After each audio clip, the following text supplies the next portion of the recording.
James Stewart as the six-shooter.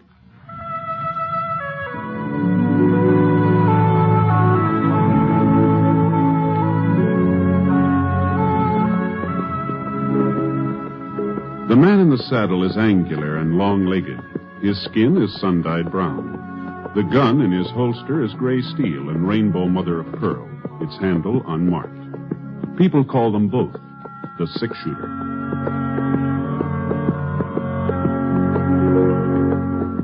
Coleman, America's leader in modern automatic home heating equipment, and the National Broadcasting Company present James Stewart as the six-shooter, a transcribed series of dramas based on the life of Britt Ponset, the Texas plainsman who wandered through the Western Territories, leaving behind a trail of still-remembered legends.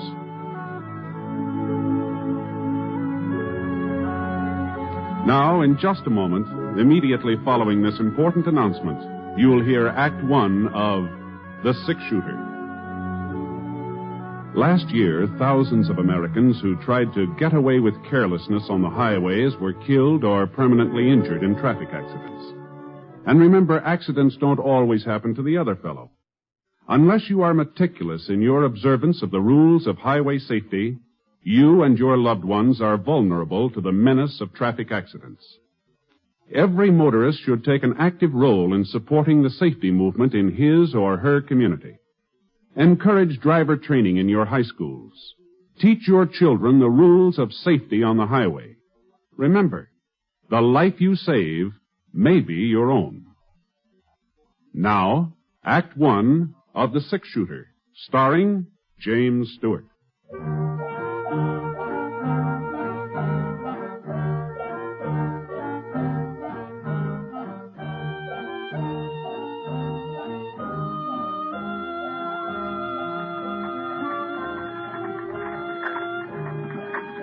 I had a grandstand seat, a rocking chair on the front porch of the Temple City Hotel. Not that there was much to watch. A couple of women looking at the bonnets in the windows of Bradley's Mercantile, and some kids playing mummy peg over in the alley next to the bank, and the checker game in the shadow of a big elm across the street. But it was a couple of days before I was due to pick up some cattle in Atterbury for Mrs. Pritchard, and, well, Temple City seemed as good a place as any to stop over. I was considering taking a little nap when I saw Will. At least that's who I thought it was. He was coming out of the general store carrying a box of groceries. I couldn't be sure, though, because just as he started to climb into a wagon, another man rode up alongside and shut off my view. Well, look who's in town. You doing the marketing, Will? Thought the women usually did that. But I guess in your case, it ain't such a bad idea to switch things around. I was hoping I'd run into you, Temple. 2 of my cows have been killed this week. You mean your wife's cows, don't you, Will? It wasn't 2, 3. The boys found another one grazing on my side of the creek this morning. You're going to have to do something about that fence of yours. You won't have no stock left at all. That fence was all right yesterday. Maybe. But this is today. Now, you listen to me, Temple. I figure it's about time you done the listening, Will. I want your wife's ranch. Ain't made no bones about it. She was willing to sell until you came along. She ain't willing now. I'll give you $2 an acre. That's more than a fair price. Anybody will tell you that. We're not going to be shoved off that land, not for $2 an acre or 20. Then maybe I'd better talk to Sarah, seeing as how it's her property. No! I'm warning you. You stay away from our ranch and our cattle, or I'll... Well, go on. Tell me what you'll do, Will. I'd be real interested to find out. Come on, Bill. If it was Sarah giving him the warning, I might take it seriously, seeing as how she wears the pants in the family. The wagon moved in closer where I was sitting. I got a good look at him now. He'd changed a lot since last time we met up. He was older, and there were a couple of those squint wrinkles between his eyes. Even so, he still could have been more than 23 or 4, seeing as how he was only about 20 when we worked on the West Star Roundup together. Hey, Will! Hey, Will! I thought he'd recognize me, but I guess I'd changed some, too. I wasn't getting aged or like that, but I'd ripened up a bit, I guess. Anyway, Will kind of glanced my way and then drove on. And from the way he was holding those reins, I had a pretty good idea of what he was thinking. This Temple fella, he pushed him too far. And if I knew Will, he was getting ready to do something about it. Well, there was no point in trying to run him down now. We'd probably meet up later. So I went into the hotel and looked around for a place to sit down. The clerk behind the desk was playing a game of solitaire. Howdy, Mr. Ponset. Something I can do for you? No, don't think so. Room all right? Yeah, it's fine. Room's fine. Real pleasure having you staying with us. Anything you'd like, will you? The Black Queen. Huh? It plays on the King of Diamonds. Oh, thank you. Like to look at the Denver paper? It just came in on the stage. No, thanks. Just the same. I was sort of figuring on a little snooze. A little too much racket outside. I know what you mean. Noah Temple's got a voice that carries all right. I could hear him and Will arguing clear in here. Yeah. Don't amount to nothing now, Mr. Ponset. They've been squaring off like that ever since Will moved to town and married Sarah Blake. Oh? Oh, looks like I'm stuck. Good thing I'm not playing at the gambling hall. I'd be out $50. You see, Noah's got the idea of buying Sarah's ranch, and there ain't going to be no stopping him until he buys it. Will he need her land for any reason? Sure thinks he does. Now, if I can just get me the ace of spades. 40 years ago, Noah's grandfather started this town. He owned all the acreage between the foothills and the creek out south. Old Temple said it was named for him, as a matter of fact. Is that so? But the old man's son, Fred, well, he wasn't much good. First thing you know, he'd sold off nearly everything his dad had left him. When Noah took over, he swore he'd get all the Temple property back again. Guess it sort of stuck in his craw that Temple's wasn't the biggest outfit in the valley no more. Doggone that Black Seven. How's Noah Temple been doing? Well, first folks didn't take him serious. They thought he was just a talker like his father, but he sure fooled them. Yeah, today he's got more acres than his granddaddy ever had. There's only one piece of the original Temple setup he ain't been able to buy back. That land of Sarah. Oh?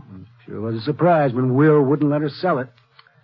Nobody ever figured he'd stand up to Noah. A man like him. Was there something wrong with him? 7, 8, 9. What's that? Oh, well, you see, Mr. Ponset, Will's a coward. You see, as he's yellow clear through. He won't ever wear a gun. If there's a posse being formed, he don't go along. And if there's a fight, he lays low. You can call him names, you can insult him. The way Noah Temple did, he just takes it. Gee, that sure don't sound like him to me. You know Will, Mr. Ponset? Used to. A couple of years ago, we worked around up together. Oh, that must have been before he moved to Temple City. Yeah, it's down in Texas. Back there, Willie Techman wasn't afraid of nobody or nothing. And for a youngster, he's mighty fancy with a gun. Techman? That's right, yeah. Oh, but that ain't his name, Mr. Ponset. Will's name is Fetter. Oh? Yeah, Will Fetter. Oh, no wonder you were surprised about him being yellow. You got the wrong man. Uh-huh. Well, they must look alike. This friend of yours and Will Fetter. Yeah. Yeah, I guess I do, yeah.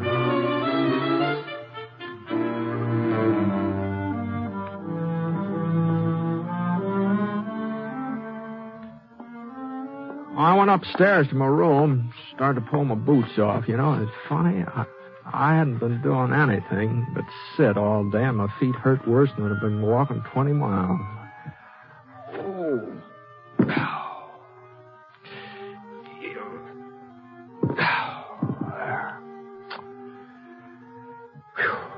I looked out the window. The sun is just about even with the church steeple. So it'd be around 3 o'clock. I had a couple hours before supper, so I let myself down in a bed.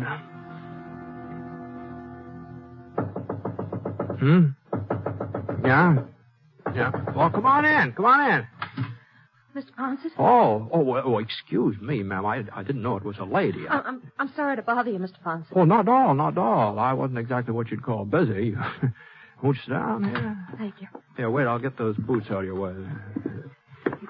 Mr. Ponset, I'm Will's wife. Oh, I'm pleased to meet you, ma'am. Will told me you were in town today. He saw you. And you saw him, didn't you? Yes, ma'am. At least I thought I did. Well, you can't tell anyone he's here, Mr. Ponson. Oh? You didn't come to Temple City looking for Will, did you? Will thought maybe that was the reason. We heard about what happened in Prescott last winter when you came across Bar Cleaver. Yeah, well, you heard wrong, ma'am. I didn't come across Cleaver. He came across me. And as for Will, He's made a new life here. A good life. If he has to go back to prison... Prison? Oh. Well, you knew about the bank robbery in Austin and about him breaking out before... You knew, didn't you? No, ma'am. No, I haven't been back that way since... Then you wouldn't have told the marshal? But we thought... We were sure. What have I done? No, just take it easy, ma'am. Oh, if I hadn't come to see you, nobody would have known he was Will Techman. Things have a way of coming out sooner or later. How much longer was Will supposed to serve? 2 years. Uh-huh. Well, that's not so long when you're young.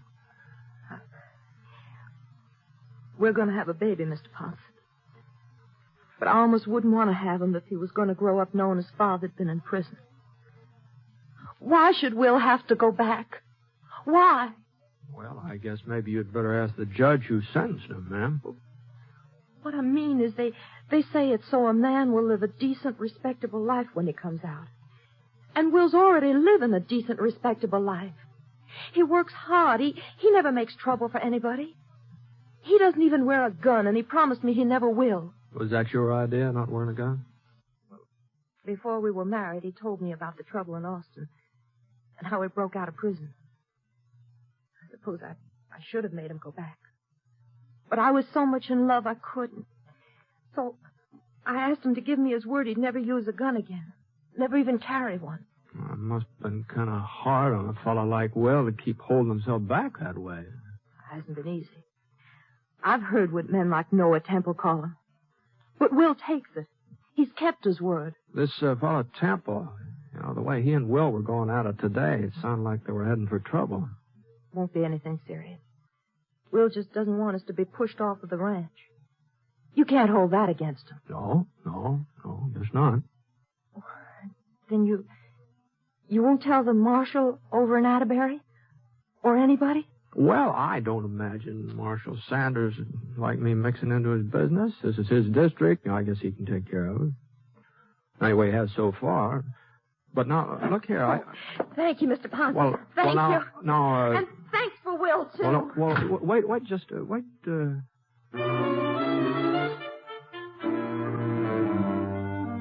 Well, after all, most of what she said was true. Sending Will back to prison might do more harm than good. And it wasn't up to me to sit judgment on him. I was going to be leaving town a day or so anyway, and if anything happened after that, wouldn't be my concern. So, of course, a man does have certain duties even if he's not wearing a badge. A man who spots a wanted criminal, he's supposed to report it. And I always had before.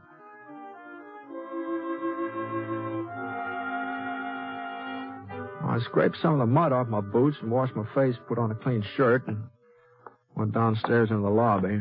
The clerk was still playing solitaire. Just beat myself again, Mr. Ponson. If I was playing in the gambling hall, I'd be ahead about $140. Pretty good for one afternoon, eh? Yeah, real good. About time for supper? Yeah, go right on in. Molly will fix you up. Got baked ham tonight. Fine. Oh, say, Mr. Ponson? Yeah? Remember us talking about Will Fetter and him being afraid to carry a gun? Uh-huh. Well, the darndest thing just happened. Oh, it wasn't any more than 15 minutes ago. I guess everybody's talking about it. He went into Bradley's mercantile and he bought himself a carbine. Oh? Of course, he's just trying to bluff Noah Temple. Folks are giving 10 to 1. Will don't even know how to load a rifle. Where you going, Miss Ponson? Dining room's over there. I guess maybe I'm not hungry yet. Say, whereabouts is Will's ranch? I think maybe I'll take a little ride. Maybe work up an appetite.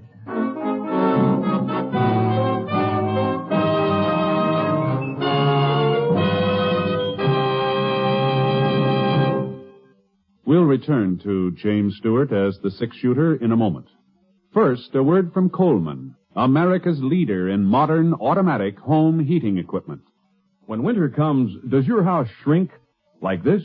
Well, I guess it's time to close off that back room. There's just no way to heat it. Don't deprive yourself of valuable living space. Get a Coleman automatic heater and enjoy new warmth in the hardest-to-heat room. Get your Coleman oil or gas heater now during Coleman's big bonus sale. You'll get 3 bonuses. A new low price. Yes, now you can get a dependable Coleman oil or gas heater at a new low price. A new low operating cost. Coleman saves you up to 25% on heating bills because Coleman gives you maximum heat from your fuel. And a 32-piece set of Libby Safe Edge glassware worth $14. It's free with your new Coleman heater. Get 3 big bonuses during Coleman's big bonus sale.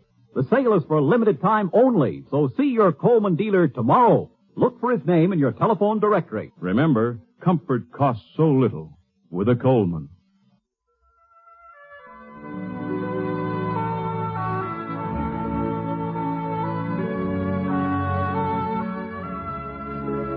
Now, Act 2 of The Six Shooter, starring James Stewart as Britt Ponset.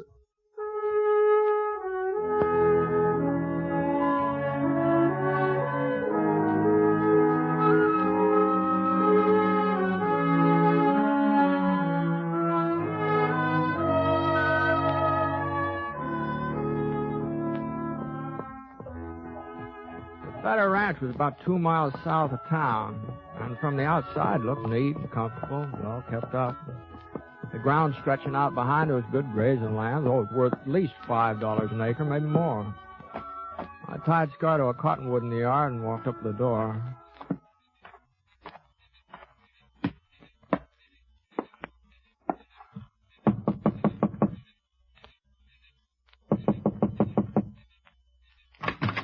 About time you got home, Will. That was... Oh, Mr. Ponset. Evening, ma'am. Come on in. Will's not here? No, he was gone when I came back. He must be out tending the stock. Uh-huh. What's wrong, Mr. Ponset? You haven't changed your mind, have you? Where's the Temple Ranch lie from here? It's all around us. On all 4 sides of our land. And Temple's ranch house, where's that? East. Due east. But what's that got to do with it? What's happened? Will was in town this evening. He bought a rifle. I don't believe it. He promised me. You're wrong, Mr. Ponset. Will isn't gunning for Noah Temple. He's out tending stock. Well, he'll be home any minute. You'll see. Maybe. Where are you going? I hear Temple's got quite an outfit. It's worth paying it a visit. You won't find Will there. He gave me his word he'd never use a gun again. You won't find him.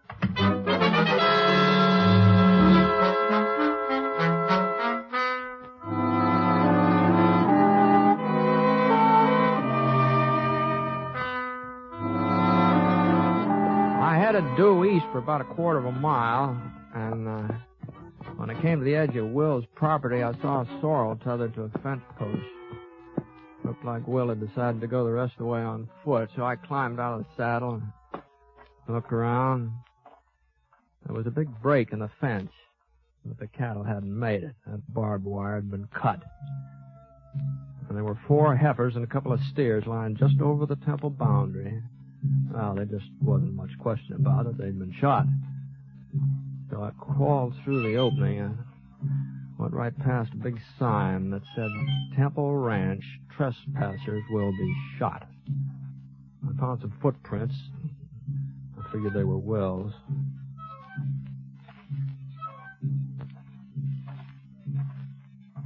About 30 minutes later, I caught sight of the ranch house. It was built about halfway up the side of a pretty steep hill, big, sprawling building.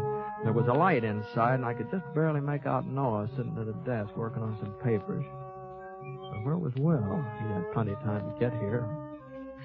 When I heard his step and swung around, there was one of Temple's hands pacing up and down near the stable alongside the house.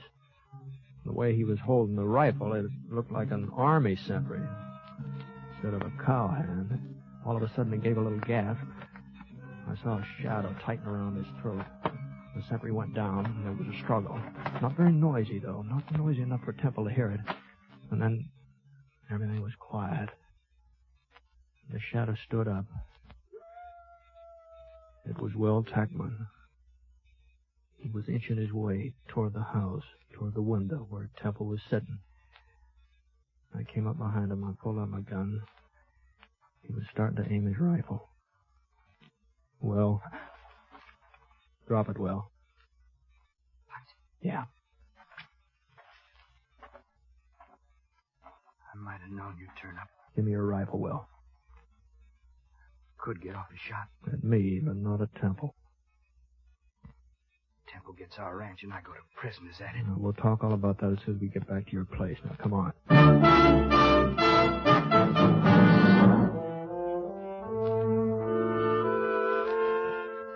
I carried Will's rifle and led the way. About 20 minutes later, we passed another one of Temple's guards. He was dozing, didn't notice it. Still had a couple of miles to go before we'd reached the fence where we'd left the horses. Will was sort of panting for breath. All right, let's rest a minute. Okay. I thought you promised your wife you'd never take up a gun again, Will.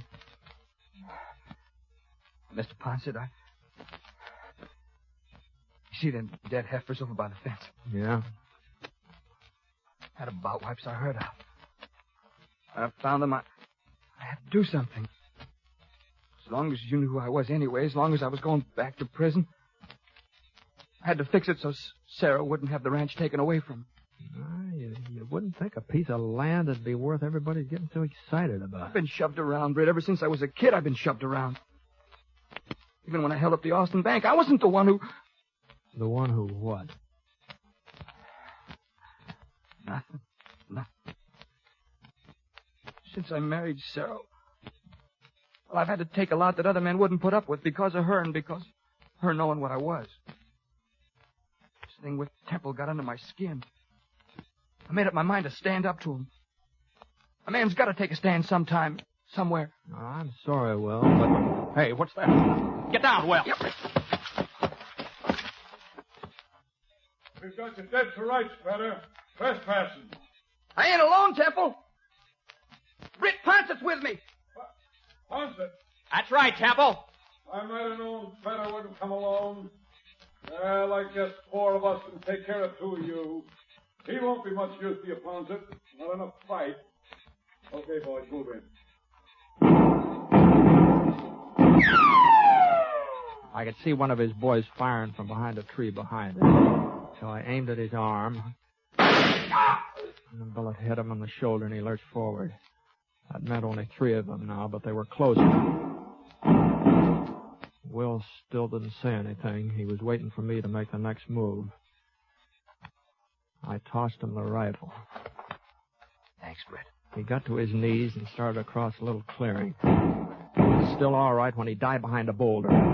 I knew where he was heading, too. Noah Temple had been shooting from behind a clump of pines about 50 yards back. For a couple of minutes, I didn't get a chance to watch him. Temple's 2 guards were on either side of me now. One of them was more than 8-10 feet away. I saw the barrel of his carbine rise up from behind the bush. Not only 1 guard left. About that time, it seemed like he'd had enough. Anyway, I moved across the clearing toward the pine trees where Will had disappeared. Pulled up behind a rock. Well, there was Noah Temple. Crouched down low, his gun ready. A little bit of movement in the brush caught my eye. It was Will. He was right behind Temple. And Temple didn't know it. He was looking my way. Will had a perfect shot. I saw Will's finger curl around the trigger. But Will didn't fire. I couldn't figure out what had gotten into him. He didn't fire. And then he threw his rifle to one side and let out a yell. Temple! Temple turned and got off a shot. Well, he was surprised he couldn't do much aiming. And then Will was on top of him, twisting the gun out of his hands. And after that, I saw a fight the like of which I'd never seen before in my life. There, Will hit Temple across the face, and he went over backwards. And then Temple kicked, and his foot lifted Will right off the ground. But before Temple could pick himself up, Will was right on top of him again. And Temple tried to reach for his gun, and Will brought his boot right down on Temple's hand. Temple quit reaching. And then Will backed away and let Temple up again. And as soon as Temple was steady again, Will drove his fist right into Temple's stomach. And Temple's hand flew apart, and he was wide open. Will hit him again, and hit him again, and again. And finally, Temple managed to send his fist into Will's face. And Will looked like maybe he was going to go down, but he still had a fight left to land a right that snapped Temple's head right back. And it was Temple that toppled over. And then I knew he wasn't going to get up again, not for quite a while.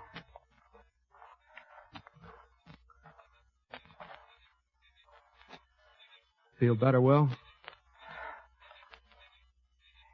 Yeah. Yeah, lots better. You had your chance to kill him. You had a perfect shot. You didn't have to fight him this way. It's the only way I could fight him, Brett. Huh? I had him in my sights. Something kept me from pulling the trigger.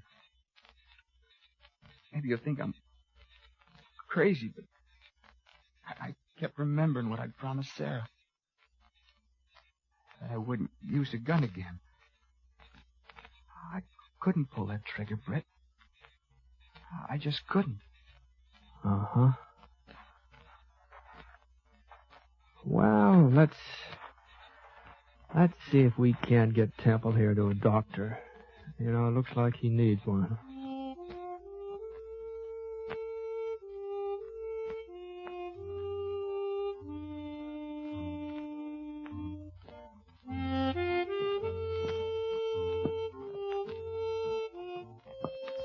We left Noel with the doc in Temple City, and I started off for Atterbury.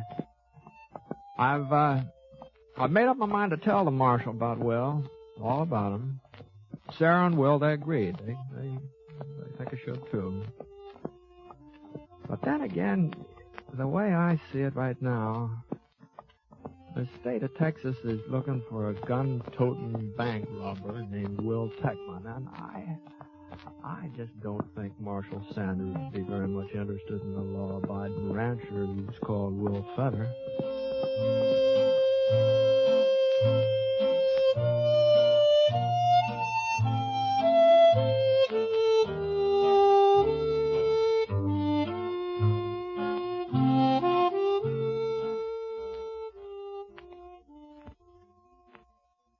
I'd like to take a minute here to remind you about some of the great entertainment that's in store for you on NBC Radio.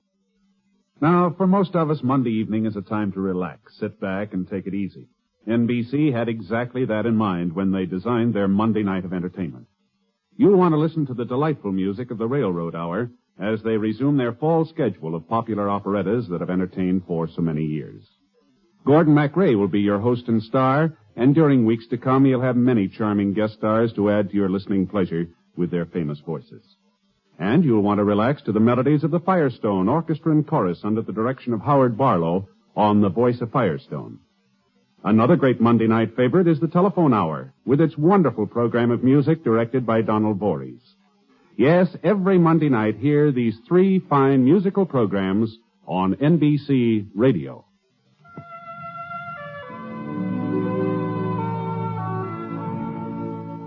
Coleman, America's leader in modern automatic home heating equipment, and the National Broadcasting Company have presented James Stewart as the Six-Shooter. Mr. Stewart may currently be seen in the Universal International picture Thunder Bay. Others in the cast were Michael Ann Barrett, Herb Ellis, Howard McNear, and Will Wright. The Six-Shooter is an NBC Radio Network production in association with Review Productions, and it is based on a character created by Frank Burt, and today's transcribed story was written by him. Special music was by Basil Aslam, and the entire production is under the direction of Jack Johnstone. All characters and incidents were fictitious, and any resemblance to actual characters or incidents is purely coincidental. Hal Gibney speaking.